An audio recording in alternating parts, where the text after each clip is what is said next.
If you remember, in our demand letter to government, first we have said that the premise that was used to increase the price outside the template and the provision of law that PPA, PPRA should drive that process is illegal. We have said so because of the fact that over time, the board of PPRA, which have a lot of expertise, 26 members, NLC, TUC, road transport, all stakeholders that will critically look at the template and x-ray it and agree, that board have not been in place. And it's one of the issues that from the last administration, NLC have written officially demanding that the board of PPRA should be put in place so that the process of arriving at a template for the pump price should be very transparent and people can buy into it.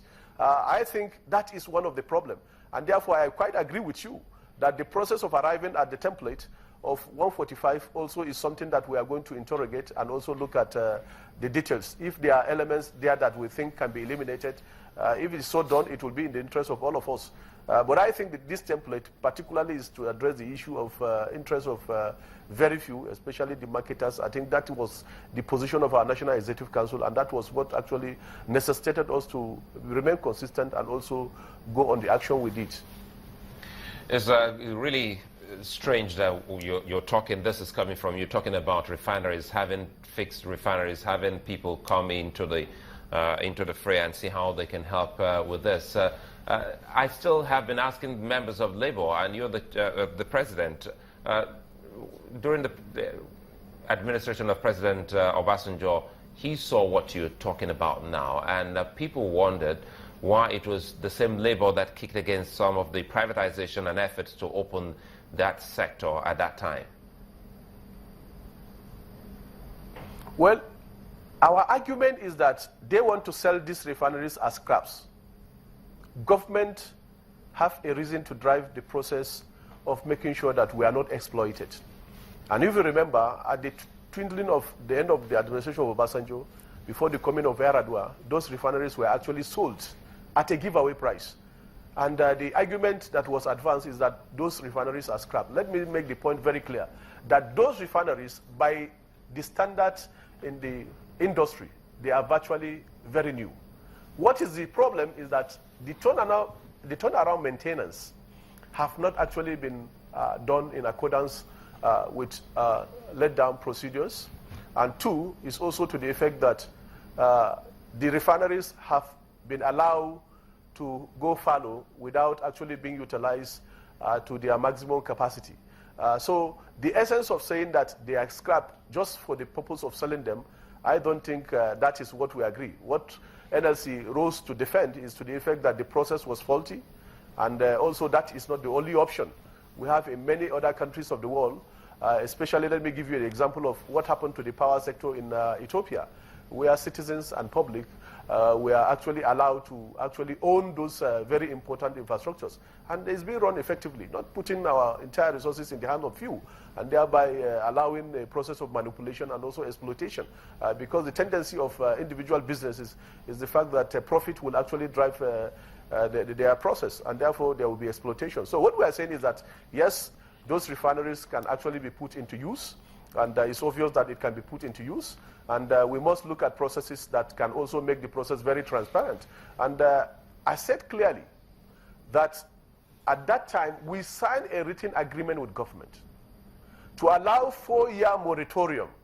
And government agreed with us that in that circumstance, during Yar'Adua, in that circumstance, the best option is not to sell these refineries into the hands of few, because those refineries are virtually new, and therefore they can also be used to generate a lot of resources to government.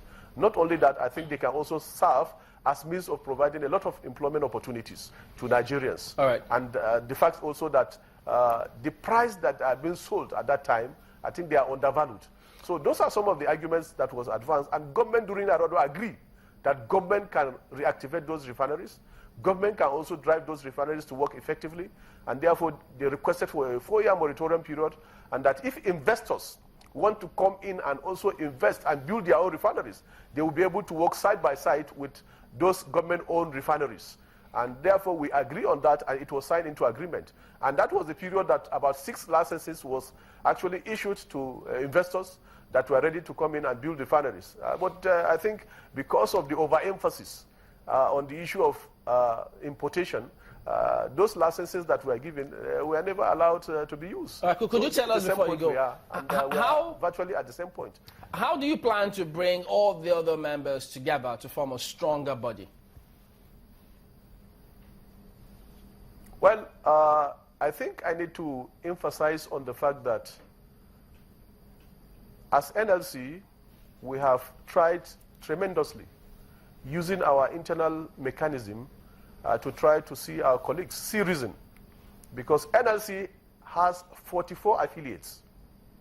And I can say invariably that this decision of even this action we took was endorsed by 36 of the affiliates. And therefore, those are the structures we have. But the point is also that every affiliate is important. Even the 7 or 8 that we are against this process were very important, because every member needs to be brought on board to actually fortify our unity. And I can tell you invariably that we have actually made a lot of advances. The report of the Hassan Sumonu Reconciliation Committee have been signed and circulated to all of us, where the main issue there is the fact that the election that brought myself and my executive in is incontrovertibly accepted by all parties, which we can make the documents available to us. I think the only point that is left is how we can accommodate our colleagues through the process of, if any NAC member either retire from his area of primary assignment or vacancies made available, we can then accommodate them. These documents are already there, and we have signed to those documents. All right, we have consented to those documents. The office of the... we'll try to make sure that those processes have... All right, we have to wrap up this now. The Ministry of Labour, the minister released a statement saying that they welcome the suspension of that strike and they welcome you back to the negotiating table. Are you going back to the table today or when? When we receive such notice officially, because government need to also invite us officially, tell us the time, the venue, and when the process of dialogue will commence. As I said, NLC, under our leadership, is open to dialogue on this twin issue of the tariff increase and also this issue of increase in the pump price of petroleum product. That's why the action is suspended on the intervention of those persons I've mentioned and institutions, and therefore we'll be ready to resume dialogue and put those issues and facts on the table. All right, Ayuba Waba, NLC President, thank you for talking to us today, and we wish you all the best. Well, there you go. That's the show today. The ministry releasing that statement, welcoming them back to the negotiating table. We'll keep our tabs on that and bring you that information whenever we get it. Well, that's where we'll wrap up the show today. We thank you for watching and for your comments as well. We'll be back tomorrow. I'm Chamberlain Uso. And thanks for watching. I'm Sulaiman Alede.